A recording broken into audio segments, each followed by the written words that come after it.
All week, Veronica had distracted herself from a constant barrage of news about a series of coordinated immigration raids that the Trump administration planned to begin this weekend in cities across the country. She worked late every night, preparing for a week-long family vacation to Florida to visit Disney World and go fishing. She booked a 3-bedroom apartment for herself and 13 family members. She packed her 4-year-old daughter's Mickey Mouse backpack and a Frozena-themed suitcase with clothes, stuffed animals, and a blanket to sleep with. But then, the woman who cleans Veronica's home, who is undocumented, showed her cell phone videos of immigration arrests happening in Miami. The woman warned that Freddie, Veronica's husband and partner of 15 years, who is undocumented and has a standing deportation order, could be swept up. Other family members and friends started to call, saying the same. Hours before the family was scheduled to pile into cars for the long drive to Florida from their home in Prince George's County, Maryland, Veronica, who asked to be identified only by her first name, called her immigration lawyer for advice. The lawyer told her to cancel. It's a disaster because my daughter was happy that we were taking this trip. She's only 4 years old but she knows a lot things, Veronica said. Now we don't know how we are going to explain to her that we not going to be able to go on vacation anymore. President Trump's promises on Friday that the administration would execute a series of immigration arrests nationwide added to fears that have been growing among immigrant communities for more than a month, as the raids have been debated, scheduled, and then rescheduled. The operation will target some 2,000 undocumented immigrants who crossed the border recently, in groups of family units.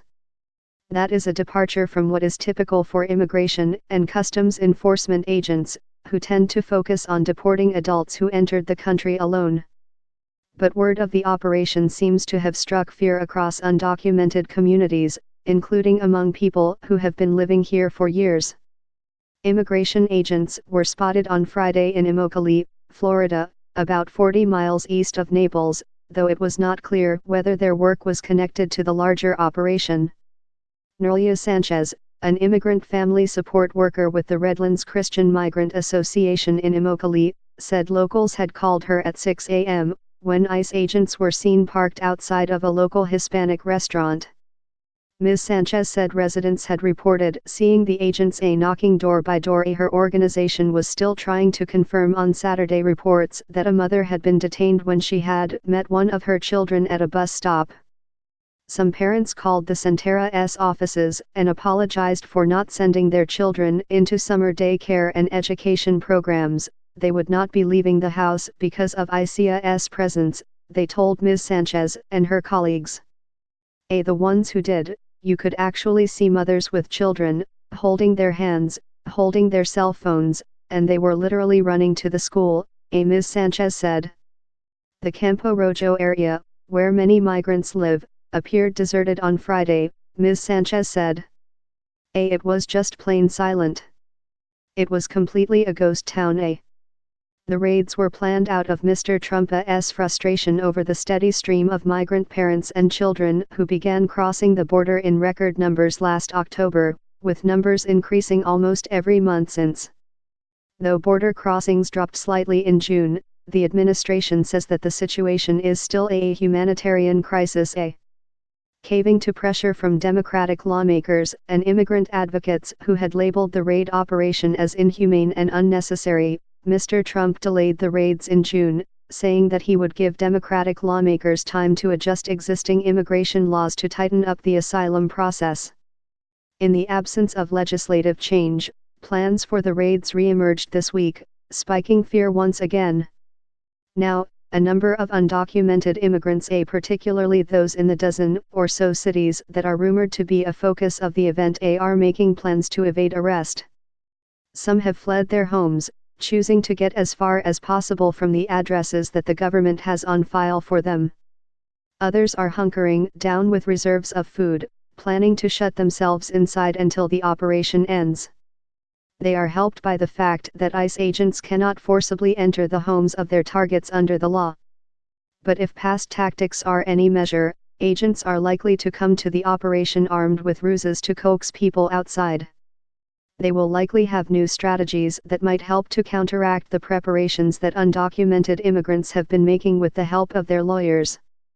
Anticipating that they will not manage to block all of the arrests through preventive strategies, immigration lawyers and advocates across the country have been working swiftly to distribute contingency plans for those who are captured. Shannon Camacho, a coordinator of the Los Angeles Raids Rapid Response Network for Immigrants, said the organization is urging undocumented parents with children who are United States citizens or legal permanent residents to sign caregiver affidavits, so that if the parents are deported, the children will not be left without legal guardians. When people are arrested, their children cannot be picked up from school, or if they are caring for the elderly, no one will be around to give them their medicine. We tell them to have designated people in their friends or family networks to respond, said Ms. Camacho. Moni Ruiz Velasco, the director of Peso West Suburban Action Project, a community group in Melrose Park, Illustrated, said her staff and volunteers were advising families to memorize at least one phone number so that they can call for help if they are detained.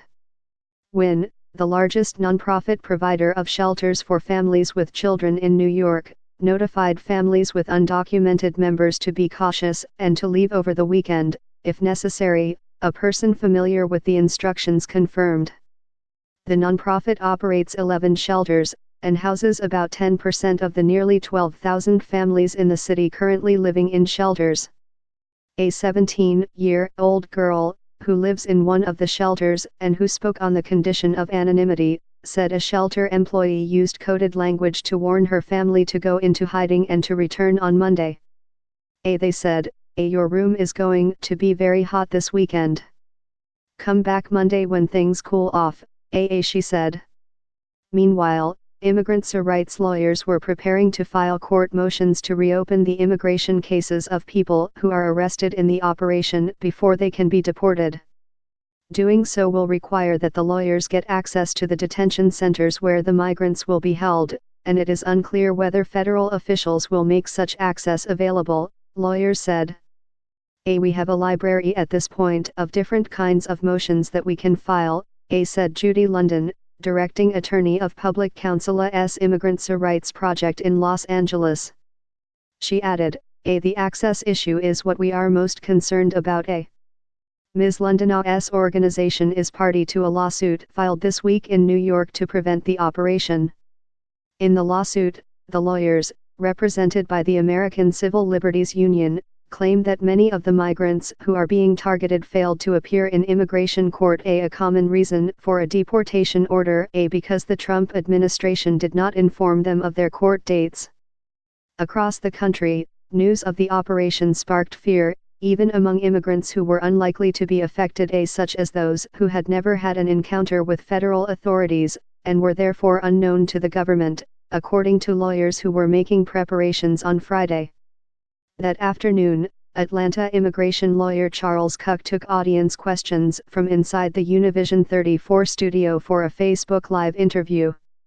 Some in the audience said they had work permits or pending green card applications, or had been granted permission by authorities to voluntarily leave the United States but had not yet reached the deadline before which they must do so. They asked if they should be worried. In each case, his answer was no.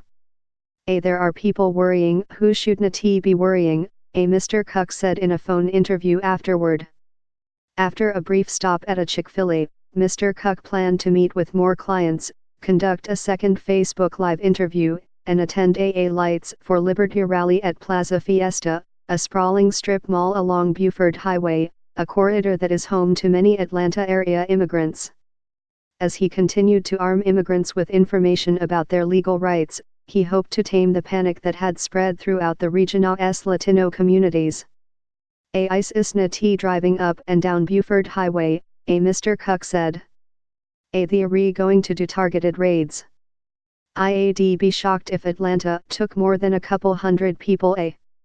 Democratic lawmakers also rallied around immigrants, promising to protect their rights to due process and prevent as many arrests as possible. Chicago Mayor Lori Lightfoot said on Friday that the city would increase funding for legal protections for immigrant families, and reiterated that she had banned ICE from accessing Chicago Police Department databases related to federal immigration enforcement activities. Harry Osterman, a city alderman whose Far North Side district includes many Latinos, emailed constituents on Friday evening with hotline numbers and information on what to do if they see ICE activity. Governor Gavin Newsom of California posted a video on Facebook informing immigrants of their rights. And Mayor Bernard C. A. Jacka Young of Baltimore released a statement encouraging anyone who was arrested to avail themselves of the city's Public Immigration Defense Fund. The only immigrants who appear to be shielded from any deportation raids, for now, are those living in New Orleans, which is experiencing heavy flooding this week and is bracing for more, brought on by Tropical Storm Barry. Following the agency's usual practice during extreme weather, ICE leadership sent a staff-wide email this week saying that agents would not conduct enforcement operations there during the storm. Some undocumented immigrants have chosen to continue their routines as much as possible, in some cases a way to cope with the stress. When rumors first swirled about the latest round of immigration raids, said Hayobani, 24, he didn't panic about his familia's well-being. In a way, this weekend would be like any other for the undocumented family from Mexico, now living in Atlanta, home-cooked meals, hours lost on Facebook, downtime shared among his parents and children. Sylvia Padilla has been living illegally in Los Angeles for 14 years. Her husband is also undocumented. She stressed multiple times that her family had never taken any government assistance. Her youngest child, Joshua, 1, is an American citizen. News of the raids, Ms. Padilla said, is alarming. But it is a fear she has lived with for a long time. If ICE agents show up at their home, the entire family knows not to open the door. This weekend, she still intends to take her children to the park and let them walk to the mall, and she plans to go to a doctor's appointment with her husband. We going to go about our lives the same as we do. We have a lot of things to do. We leaving it up to God, she said. Veronica, the woman from Maryland who cancelled her trip to Florida, is more uneasy. Every time someone knocks, you get scared of what's going to be behind the door, she said.